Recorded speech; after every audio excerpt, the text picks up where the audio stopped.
We provide you the platform to turn your dreams into reality. Give wings to your aspirations with KR Mangalam University. Israel और Hamas के बीच युद्ध विराम की कोशिशें एक बार फिर नाकाम हो गई हैं।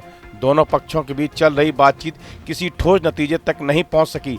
इसका असर अब मैदान में दिखने लगा है। गाजा पट्टी में लड़ाई और भी ज्यादा तेज हो सकती है। इजरायली आर्मी यानी IDF ने साफ कर दिया है कि वह हमास के खिलाफ अपना अभियान जारी रखेगी। सेना की ओर से गाजा पट्टी में हमले तेज कर दिए गए हैं।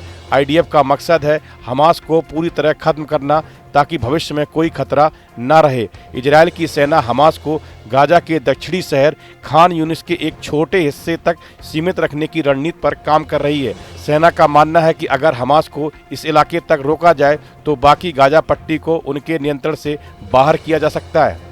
बताया जा रहा है कि खान यूनिस में IDF ने नागरिकों को उन इलाकों से हटा दिया है जहां उसने हमला करते हुए कब्जा किया है। सेना हमास के नियंत्रण को 30% क्षेत्र तक सीमित करना चाहती है। इजरायली अधिकारियों का मानना है कि आक्रामक रुख अपनाते हुए हमास के सैन्य विंग के शीर्ष नेताओं को मारने से समझौते तक पहुंचने में मदद मिल सकती है। इजरायली अधिकारियों ने बताया कि खान यूनिस पर पिछले साल का आक्रमण प्रभावी था, लेकिन इसका उद्देश्य आतंकवादियों को खोजना और पकड़ना था। इस दफा बुनियादी ढांचे को नष्ट करने और नागरिक आबादी को अन्य क्षेत्रों में ले जाने पर काम किया जा रहा है। इसका मतलब है कि खान यूनिस में हमले के बाद इजरायली आर्मी लौटने के बजाय वहीं रुक सकती है। इस लड़ाई का सबसे बड़ा असर गाजा के आम लोगों पर पड़ रहा है। रोजाना बमबारी गोलाबारी के चलते हजारों लोग अपना घर छोड़ने को मजबूर हैं। बिजली, पानी और दवाइयों की भारी कमी है। बच्चों और बुजुर्गों की हालत बेहद खराब होती जा रही है। हालात बेहद नाजुक हैं, लेकिन अंतर्राष्ट्रीय स्तर पर युद्ध विराम की कोशिशें अब भी जारी हैं। कई देश इस संघर्ष को खत्म करने के लिए मध्यस्थता कर रहे हैं। अब देखना होगा कि आने वाले दिनों में कोई हल निकलता है या फिर लड़ाई और भड़कती है। दूसरी ओर इजरायल हमास युद्ध की कीमत मासूम बच्चे अदा कर रहे हैं। जंग का सबसे ज्यादा असर बच्चों पर ही पड़ रहा है। गाजा इजरायल के बीच 1.5 सालों से ज़्यादा वक्त से जंग जारी है। इजरायली नेता चाहते हैं कि हमास पूरी तरह से सरेंडर कर दे, साथ ही बंधक भी लौटा दिए जाएं। इधर हमास चुप्पी साधे बैठा है। इनकी दुश्मनी का सीधा असर पड़ रहा है गाजा पट्टी के लोगों पर। इजरायल ने मार्च में यहां फूड और फ्यूल सप्लाई तक रोक दी थी।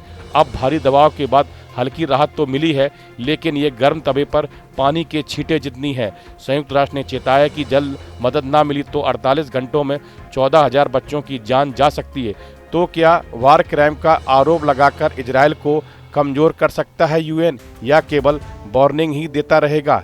इजरायल और हमास का युद्ध तब शुरू हुआ जब 7 अक्टूबर 2023 को फिलिस्तीनी संगठन हमास के लड़ाकों ने अचानक से इजरायल पर हमला कर दिया। इस दौरान करीब 1195 इजरायली लोगों की मौत हो गई और 251 लोगों को बंधक बना लिया गया। आक्रमण के जवाब में इजरायल ने हमास के खिलाफ बड़े पैमाने पर सैन्य कार्रवाई शुरू की। इजरायल ने हमास के खात्मे का प्रण लिया और समूह के नियंत्रण वाले गाजा पर जमीनी कार्रवाई भी शुरू की। इजरायल के हवाई और जमीनी में गाजा में अब तक 46,000 फिलिस्तीनियों की मौत हो चुकी है, जिसमें 15,000 बच्चे हैं।